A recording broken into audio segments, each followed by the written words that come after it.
Hey guys, welcome back to World Mechanics. Our mission here at the garage, guys, is to save you as much money as we can. That's why we make these absolutely free videos. Let's go ahead and start on it now.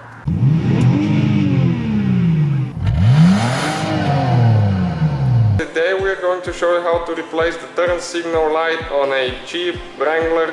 This one is a 2011 model, but it's the same for all JKs, which means from 2007 all the way until now, 2015.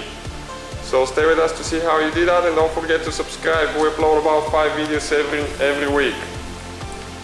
Alright, the first thing that you need to do, you can remove the grille to do that, but you don't have to. Some people do that, but you don't have to go through all that trouble.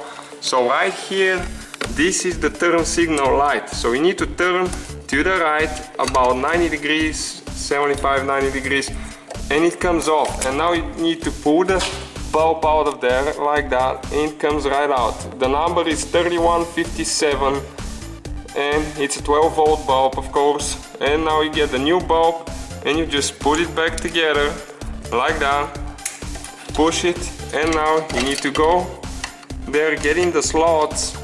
So it's a little bit tricky right there, and turn to the left this time to lock. And that's how you do it. Thank you guys.